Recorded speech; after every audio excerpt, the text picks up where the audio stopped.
students, welcome to yet another session of my class, A Prayer in Spring by Robert Frost. We already discussed about the poet Robert Frost and about the meaning of the poem A Prayer in Spring. Today we are going to do the critical evaluation of the poem A Prayer in Spring. Let us continue the topic. A Prayer in Spring, a poem. From the title itself, we can understand that the poem is something about a prayer. A prayer means it is a spoken or unspoken wish that is addressed to God. Here, from the title itself, we can understand that this particular poem is in the form of a prayer to God. As the title suggests, the poem A Prayer in Spring shows the expression of gratitude to God's blessing. Yes. Here, with the help of this particular poem, the poet is trying to express his gratitude to God for giving such a beautiful season. And not only his own gratitude, with the help of this particular poem, he is trying to express the gratitude of the whole humanity to God. So this poem shows the expression of gratitude to God's blessing that relates to the whole content of the poem. Then the theme itself is, that is a prayer in spring. The theme itself is this expression of God's love. Here God's love is in the form of a beautiful season, that is spring season. And what is the peculiarity of spring season? That is full of gifts and yes, wonderful gifts from the nature in the form of flowers, in the form of fruits, then the activities, the beautiful activities of the tiny creatures, all these happiness. So the theme itself is the expression of God's love. Here God's love is in the form of that beautiful season. So we have to trust in our God completely. And the setting of this poem is in the morning, since it is indicated by the start of birds and bees activities. From the third stanza itself, from the second stanza itself, we readers get the idea. That is, the setting of this poem is in the morning. Since it is indicated by the start of birds and bees activities, etc. And its stanzaic form is Iambic pentameter. Iambic pentameter means unstressed syllable followed by a stressed syllable. Here in this poem, the poet asks us to pray for getting happiness or pleasure like in the springtime that is gifted by God at present. Yes. Here in this poem, that is A Prayer in Spring, the poet is trying to, or the poet asks us to pray for getting happiness. The poet asks us to, yes, show one's gratitude towards God's blessings. And again he asks us to pray for getting happiness or pleasure like in the springtime. And that is gifted by God at present. This is and again the poet asks us to enjoy the present moment. Enjoy the happiness or pleasure that we get from the spring season at present. And not think of anything unpredictable in the future. That is, don't think about the uncertain harvest. Don't waste your time on thinking about uncertain future. We can't predict what will happen in the future. Future is purely unpredictable. So the point insists the readers not to think of anything unpredictable. Don't waste your time on thinking about your future. It is purely in the hands of God. God will decide what will happen in the future, and that is purely uncertain and unpredictable to the humanity. So enjoy the present moment. What is getting at present? Getting happiness or pleasure like in the springtime that is gifted by God at present. Enjoy that present moment and not to think of anything unpredictable in the future. It is because future is God's secret that is planned for his creatures. It is purely in the hands of God, and we are just to prepare to receive the plans that he has created for humanity. This poem talks about the fact that we as people would like to have a spring without any struggle or wrongdoings. Yes, it is purely the blessing of the God, this spring season. So we as people would like to have a spring without any further struggle or wrongdoings. We must enjoy the simple things in life. We must enjoy the beauty of nature. What is the peculiarity of the spring season, that is all trees, all flowers, they are blossom, etc. So we get a beautiful picture, and also we must enjoy the simple things in life. Yes, just as spring passes, the joyous times in our life may pass. Yes, from the first stanza itself, we readers get the idea of the transience of life. From the word springing, all simply in the springing of the year. The springing, the word suggests the transience of everything in life. That everything, each and everything in the nature.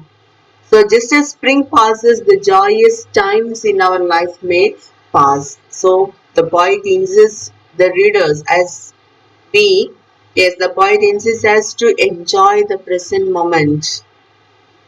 Enjoy what we get from the gods.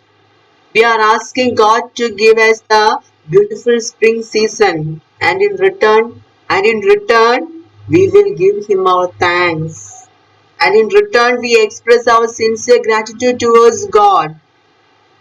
And in the poem A Prayer in Spring, the poet focuses on the importance of living at present and being grateful for the gifts God has blessed us with. And that is expressed, this idea or this content, that the, yes, enjoy the present moment and the God's present or God's blessing to the whole humanity, and our expression towards God for giving such a beautiful season or His blessing, that is expressed with the use of similes. He used so many figure of speeches in this particular poem. That is similes, metaphors, personification, imagery, etc. So the whole content, the idea of the poem is expressed with the or conveyed to the readers with the help of all these figure of speeches. Again, the poet insists to enjoy the present moment and don't think about the uncertain future, as future is predicted by the God. And what we will do, that is, we should prepare to receive the gifts and plans that God has created for us. Here, love from God to people is in the form of beautiful spring. We have to send our best gratitude to God for this beautiful spring in order to make us conducive in receiving the next plan that has been prepared by Him in the future. And moreover, God decide what plan that will be given to us. Yes, it is purely in the hands of God that what will happen in the future. God decide what plan that will be given to us, and we should prepare ourselves to receive His plan that we haven't known yet. That is such a rule of life. And the poem use hyperbole of the form oh. Yes, from look at the poem, first and two stanza, and the first and two stanza starts with the expression oh. The first line at first and first line in second stanza. Proust uses it to depict the passion of the spring. With the help of such an expression, the poet is here insisting or focusing or emphasizing the passion of the spring. Oh, give us pleasure in the flowers today. And makes it sound like he prays to be able to find the pleasure in springtime. That is the meaning of that expression. It focuses or to depict the passion of the spring and makes it sound like he prays to be able to find the pleasure in springtime. Oh, give us pleasure in the flowers today. Then the second says, oh, give us pleasure in the orchid white. Then he used a simile in the first and second stanzas. In the first stanza, he used connecting word as. Connecting word as is used to indicate that comparison. What is the comparison here in the first stanza? Comparison as our mind of the future and the condition of uncertain harvest is compared here. Look at the lines. And give us not to think so far away as the uncertain harvest. Here the poet is comparing the mind of the future and the condition of uncertain harvest. Don't waste your time on thinking about your uncertain future. It is like, yes, uncertain harvest. So here the poet used the connecting word as is to express that simile. In the second stanza, the simile uses the word like. That is, look at the poem. Oh, give us pleasure in the orchid white, like nothing else by day, like goes my night. Here, there is a two comparison. Orchid white is first compared to, that is orchid white like nothing else by day. Then second comparison is orchid white like goes by night. Yes, the author wants to compare the beauty of the orchid white with the beauty of spring day that cannot be found in common days. That is here expressed. That is like nothing else by day. And the second comparison is like goes by night. Again, that orchid white is compared to the American ghost that appears in white, and here the orchid itself is white in color. That is the second comparison or second simile he used in his poem. Then the poet used a metaphor in the third stanza. That is, look at the third stanza. And make us happy in the darting bird that suddenly above the beast is heard. That the meteor that thrust in with needle bill. That is the metaphor. Metaphor means comparison between two dissimilar things. Here, direct comparison between two dissimilar things. The meteor that thrust in with the needle bill. That is here, the poet used a metaphor in the third stanza. That is in the line, the meteor that thrust in with needle bill. Here, the poet means that the meteor is bird which fly quickly through the air. Yes. From the third stanza, we readers get a picture that is a bird has flown into the scene of springtime, and it does not lazily drift through the air.